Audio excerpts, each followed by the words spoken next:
कामचोर देवरानी। एक बार की बात है, सुषमा अपने पूरे परिवार के साथ खुशी खुशी मोहन नगर में रहती थी। उसकी 2 बहुएं थी, पल्लवी और शिवानी। एक दिन दोनों बहुएं रसोई में काम कर रही होती है कि तभी उनकी सास सुषमा उन्हें बुलाती है। अरे बहू, जरा इधर तो आना।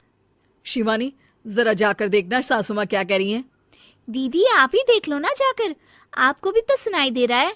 अरे मैं आटा गूंद रही हूँ ना, तुम चली जाओ। हाँ तो मैं भी तो सब्जी काट रही हूँ ना दीदी। अरे बहू जल्दी आओ। ओह, ये तो जाएगी नहीं, मैं ही जाकर देखती हूँ कि क्या करना है। पल्लवी सुषमा के कमरे में जाती है। जी मम्मी जी, क्या हुआ? शाम को घर पर कुछ मेहमान आने वाले हैं, तो तुम अच्छा सा खाना बना लेना बहू। ठीक है मम्मी जी, आप बता दीजिए क्या क्या बनाना है और कितने लोग आ रहे हैं। सुनील की मौसी जी और उनका पूरा परिवार आ रहा है। कुल मिलाकर 3 लोग और हमें मिलाकर हुए 9 लोग। तो अभी से ही तैयारी करना शुरू कर दो। और हाँ, घर की सफाई भी कर देना, हाँ अच्छे से। जी मम्मी जी, सब काम हो जाएगा, आप चिंता मत कीजिए। पल्लवी शिवानी को घर में मेहमान आने वाले हैं इसके बारे में बताती है। क्या 9 लोगों का खाना बनाना होगा, घर की सफाई करनी है? बाप रे, सासू माँ ने तो हमें घर की नौकरानी ही समझ कर रखा है। ऐसा नहीं बोलते शिवानी, हम इस घर की बहू हैं और घर के काम करना हमारा फर्ज है।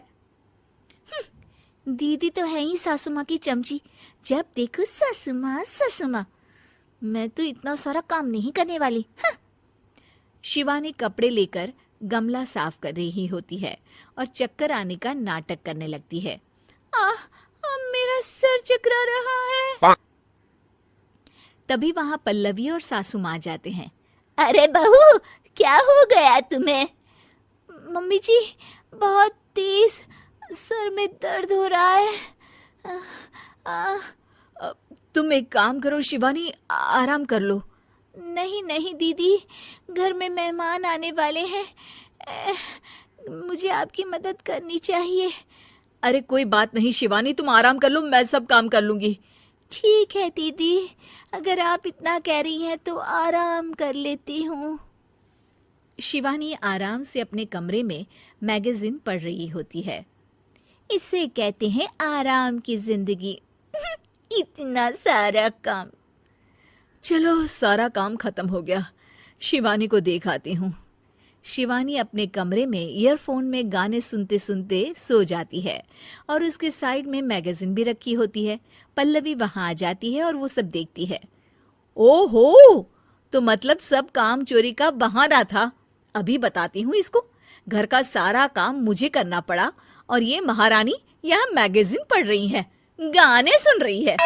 पल्लवी रसोई से एक प्लेट और चम्मच लेकर आती है और शिवानी को थाली बजाकर उठाने लगती है। शिवानी अचानक से उठती है। उठ गई महारानी, गाने भी सुन लिए, मैगजीन भी पढ़ ली। तुम तो बहुत बड़ी झूठी निकली शिवानी। तुमने सर दर्द का बहाना बनाया ताकि काम करने से बच सको। हाँ बनाया बहाना, तो क्या करती, इतने सारे काम करती। मुझे कोई शौक नहीं है चापलूसी का। क्या चापलूसी? तुम्हें लगता है कि मैं सारे काम चापलूसी के लिए कर रही हूँ? और नहीं तो क्या। तभी वहां सासू माँ आ जाती हैं। अरे बहू, वो लोग बस आने ही वाले हैं, तुम तैयारियां कर लो। जी सासू माँ, तुझे तो मैं बाद में देखती हूँ। सब खाना खाने बैठते हैं और खाना शुरू करते हैं। तभी सुनील की मौसी बोलती है। वाह भाई वाह, खाना तो बहुत ही अच्छा बना है सुषमा जी, एक एक चीज में क्या स्वाद है। ये सुनकर शिवानी मुंह बना लेती है। उसे अपनी जेठानी की इतनी तारीफ रास नहीं आती। आपकी बहुएं तो बहुत ही अच्छा खाना बनाती हैं। हाँ, बनाती तो दोनों ही अच्छा है, पर आज ना ये सारा खाना बड़ी बहू ने बनाया है। छोटी बहू की तबीयत ठीक नहीं थी, सो इसलिए। मानना पड़ेगा सुषमा जी, आपकी बड़ी बहू तो बहुत ही गुणवान है। पल्लवी की तारीफ सुनकर शिवानी को जलन होती है। पल्लवी ये सुनकर खुश हो जाती है और शिवानी की तरफ देखकर उसे चिढ़ाती है। कुछ देर बाद मेहमानों के जाने का वक्त हो जाता है। मौसी जी सबके लिए उपहार लाई होती है। वो सबको शगुन के पैसे देती हैं और अंत में पल्लवी के पास आती है।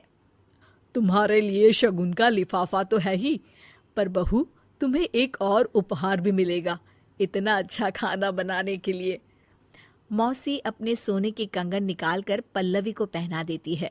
ये लो, ये मेरे मनपसंद कंगन है, अब से ये तुम्हारे हुए। धन्यवाद मौसी जी। ये देखकर शिवानी तो पूरी तरह से जल जाती है और गुस्से से रसोई में चली जाती है। तभी वहां पल्लवी आ जाती है और उसे अपने कंगन दिखाने लगती है। देवरानी जी, अब आपका सर दर्द ठीक तो है ना? मुझे लगता है कि अब सर दर्द शुरू हो गया होगा आपका।